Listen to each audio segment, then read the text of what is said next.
Vladimir Putin estaría exigiendo que Ucrania se retire completamente de la región del Donbass a cambio de congelar el resto del frente de batalla. Son informaciones publicadas por medios como Financial Times o The Guardian. Pero no solo eso. Según la agencia AFP, Trump apoya esa propuesta. Así comenzamos esta nueva edición de DW Noticias en vivo desde Berlín. Titulares. Volodymyr Zelensky se reunirá con Donald Trump el lunes en la Casa Blanca luego de la cumbre de Alaska. Pero ¿cuál es la postura de Trump tras su encuentro con Vladimir Putin? Lo vemos enseguida. También, Bolivia se prepara para celebrar elecciones generales. Por primera vez en 20 años, el movimiento del socialismo MAS podría dejar el poder. Tras una campaña electoral muy agresiva, aumenta la tensión antes de que abran los centros de votación. En breve nos iremos a La Paz para conocer la última hora.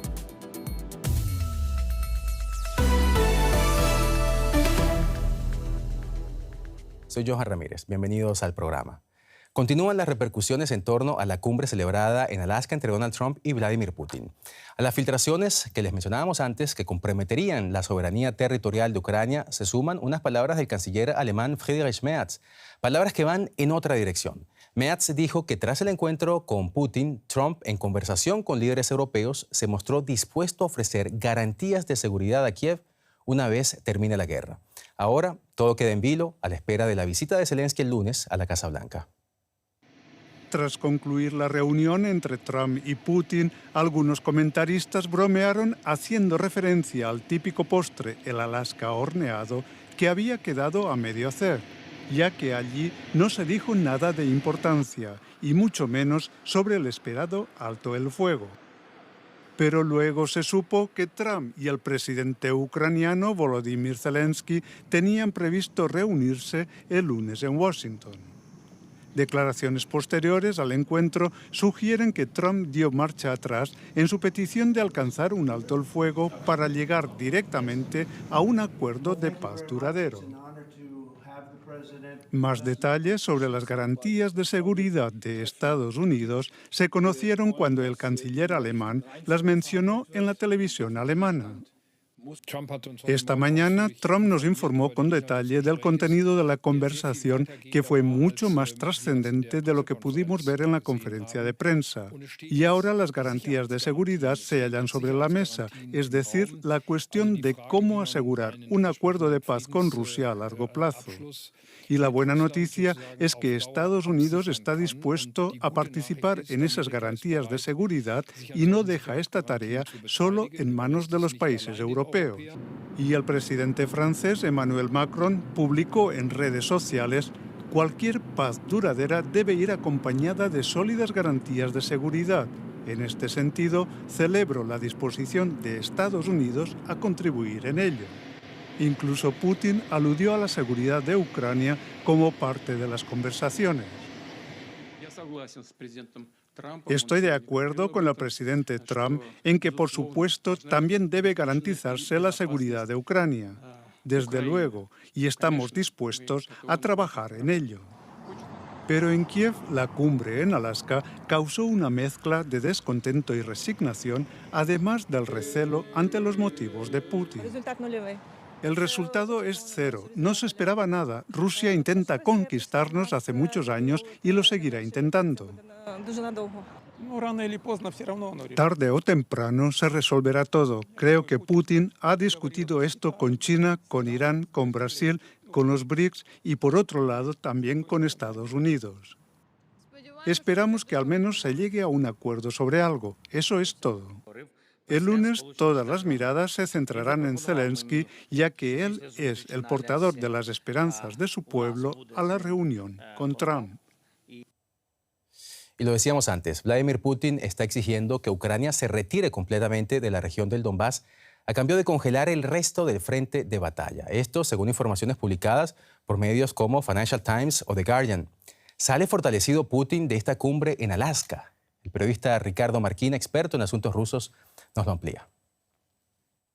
Si tomamos como buenas las publicaciones de medios como The Guardian y The Financial Times, Putin habría ofrecido a Donald Trump un intercambio. Las fuerzas ucranianas deberían retirarse completamente de Lugansk y de Donetsk, esto es, de todo Donbass, y por su parte Rusia ofrece congelar la línea de frente en Gerson y Zaporilla, las dos regiones del sur de Ucrania que antes de la invasión a gran escala de 2022 estaban bajo total control de Ucrania y que ahora están al 50% más o menos divididas entre los dos contendientes.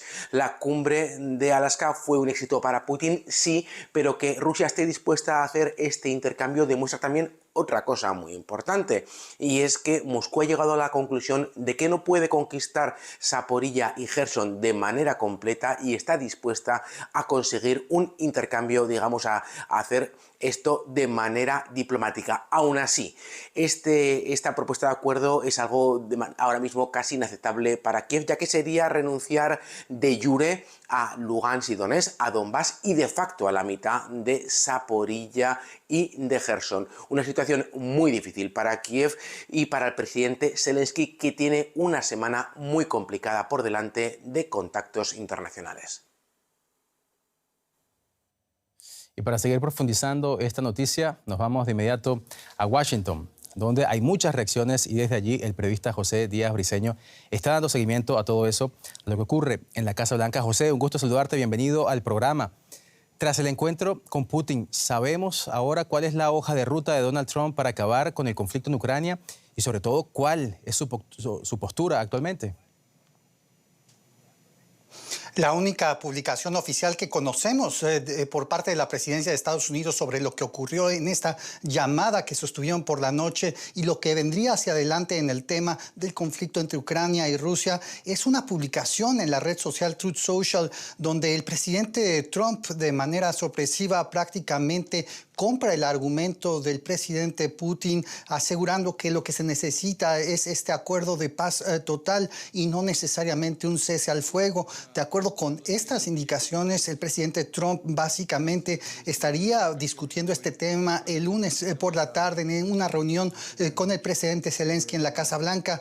A los reportes aquí en Washington sobre exactamente qué podría ocurrir todavía son muy abiertos y sin embargo, de acuerdo con el sitio de internet político aquí en Estados Unidos, se habla que líderes europeos como Alex Stubb, el presidente de Finlandia, así como el secretario general de la OTAN, el señor Mark Rutte, podrían acompañar al presidente Zelensky para evitar justamente otra debacle como la que ocurrió en febrero en el encuentro entre Zelensky y Trump aquí en la Casa Blanca.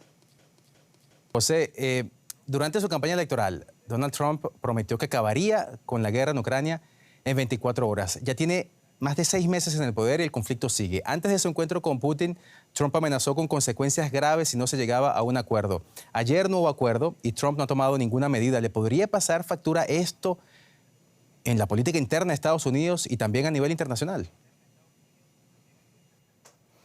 Sí, el presidente Trump tiene en estos momentos una aprobación de 38% de acuerdo con una encuesta de esta misma semana. Este es un nivel sumamente bajo y sin embargo hay que decir el interés sobre los conflictos internacionales en los que Estados Unidos en principio no está involucrado directamente son muy bajos.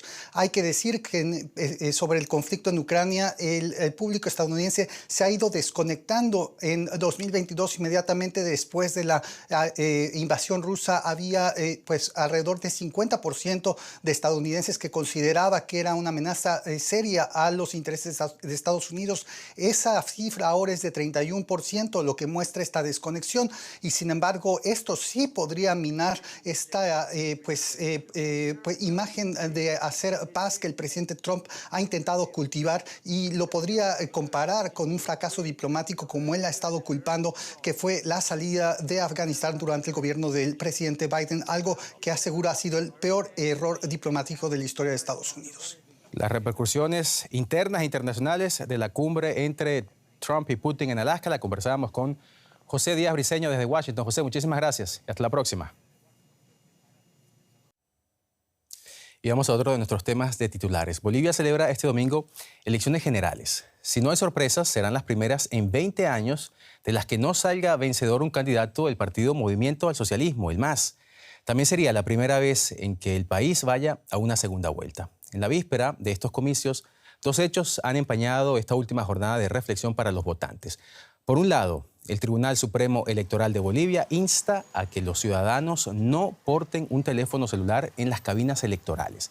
El organismo afirmó haber recibido denuncias de coacción, por la que algunos partidos y autoridades estarían obligando a funcionarios estatales a votar por determinados candidatos y luego demostrar su voto con fotografías. Por otra parte, la Alianza Unidad, que impulsa la candidatura del opositor de centro derecha y uno de los favoritos, Samuel Doria Medina, afirmó que el oficialismo está llevando adelante un plan para acusarlos de fraude electoral. Unas acusaciones rechazadas por el gobierno del presidente Luis Arce.